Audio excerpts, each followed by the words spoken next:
21, 2003, Lennox Lewis final fight with Vitali Klitschko for the heavyweight title. You were right there for that one, roughly, 3 years after De La Hoya and Mosley. You had become an LA veteran at that point, where the De La Hoya Mosley was your first. You now had become a vet of getting in and out of Hollywood and all of that. So what do you remember? Obviously, it's the final time we saw Lennox Lewis. I covered a lot of fights in Los Angeles, and this is probably those two fights that you mentioned, Mosley, De La Hoya. The first fight and this fight are maybe the two best fights I've covered in Los Angeles, even though I've covered, quite a few of them, both in Carson and Staples Center and other venues in and around Los Angeles. But look, this was one of those fights where if you go back and you look at the history of how it came about, was a totally, as like an accident that it happened in the first place. First of all, number one, for many, many, many years, from the moment this fight ended up until just a few years ago, this was the best heavyweight fight I had ever covered. A tremendous, tremendous battle. It was ultimately replaced by the 2017 fight of the year between Vitali Klitschko's brother, Vladimir Klitschko, and his great epic fight with Anthony Joshua for 3 of the heavyweight belts that took place in Wembley Stadium that I was fortunate enough to be ringside for.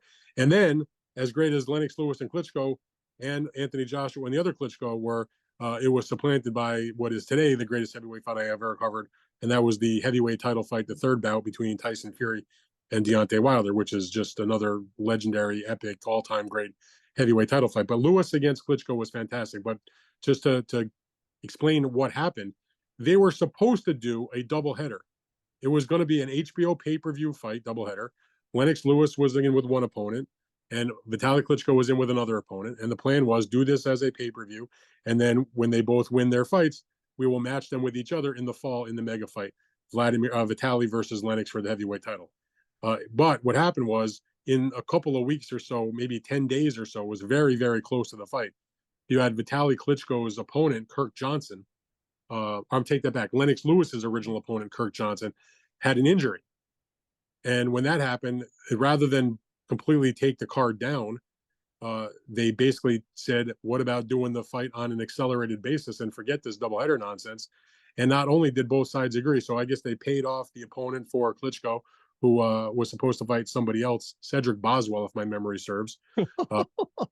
And so Boswell, I just say to the audience, he's doing this off the top of his head and comes up with Cedric Boswell, which is a name that I haven't heard in 5 years. You're amazing. I don't remember if Cedric Boswell ended up fighting some other opponent on the undercard. Neither does anybody else. The bottom line was, don't remember it, other than Boswell's family, nobody would remember it. Continue on. We got Klitschko and Lewis is the bottom line. So what happened was, instead of going on pay-per-view, HBO, the big daddy of the time, went beyond their normal boxing budget. They went upstairs to the top executives and got a special budget grant. Because anybody that runs a big company always has some money stashed in the emergency fund, in the rainy day fund, in the piggy bank, however you want to call it. And they put up, at the time, an extraordinary amount of money for a live network fight, not pay-per-view. HBO paid $10 million to put this on the network live from Staples Center. They made a big show out of it.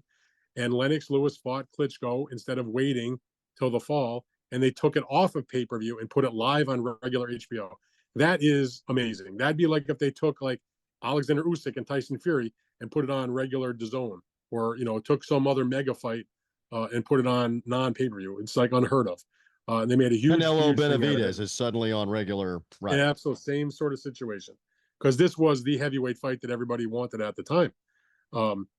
And so they fought the fight. Now, Lennox did not come in great shape because he was training for a different opponent who I think he felt was going to be a pretty easy opponent, relatively speaking, in Kirk Johnson. But they made the fight on short notice. And they went in there and they turned in one of the all-time classic fights. That was an absolute slugfest. These are two very big men. One of the rare times Lennox Lewis was in with a fighter that was bigger than him, because Klitschko, Lennox about 6'6", and Vitali is about 6'7", 6'8". But big men, both heavy duty punchers.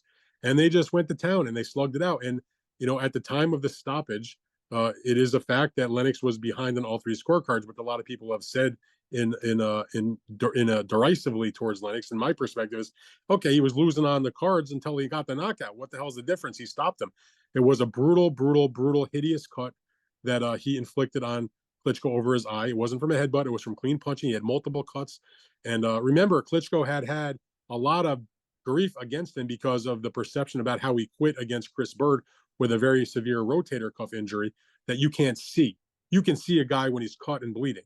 You see a rotator cuff, all you see is the guy's shoulder. You have no idea what's Right. going on. So he got a really bad rap.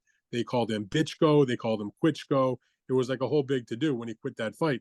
And so when this fight was about to be stopped and he's bleeding like a stuck pig in one of the worst cuts I ever have seen in my entire time as a boxing journalist or as just a fan watching on television, he was just begging to go on. And, but at the end of the day, they had to stop the fight. It was such a severe cut. So he won back a lot of the people that he alienated or made Right. boo him because of the balls and the heart that he showed against Lennox to be By willing the to fight through way, the. I'll back you up just for this reference. If you remember just recently the Tim Zoo bleeding all over the place, Yeah. this is as gruesome with that eye and bleeding from that fight when you go back and relive it. And it's not a surprise that they halted it.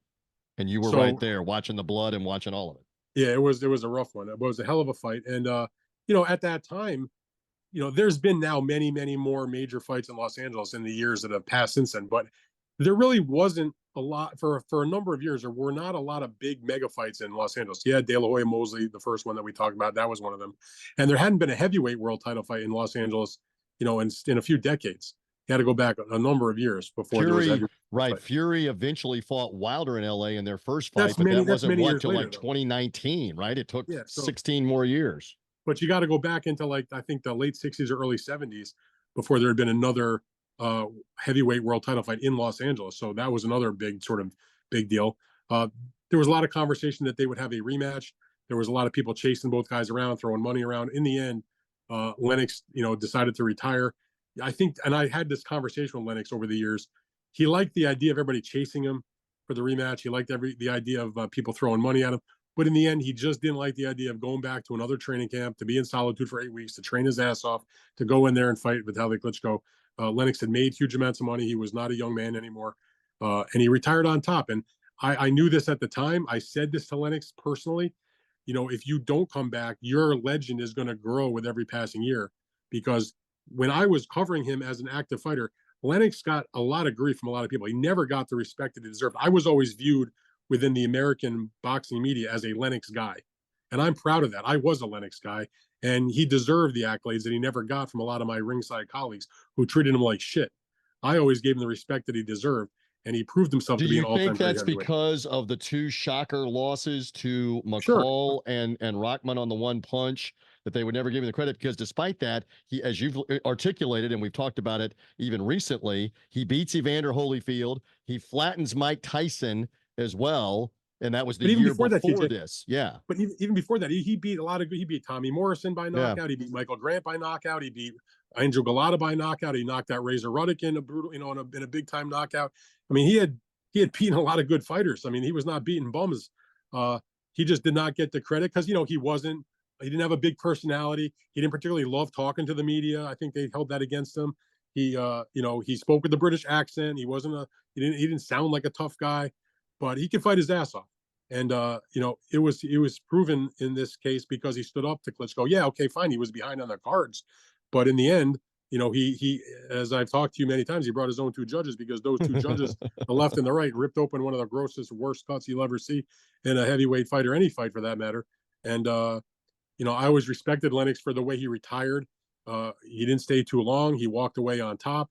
I had an opportunity after his retirement to spend a lot of time personally with Lennox because we worked together when I was doing the job on the Epics Network as their analyst, and Lennox was my broadcast partner, and we spent a lot of time together. And Lennox is a good man, and he was a great fighter.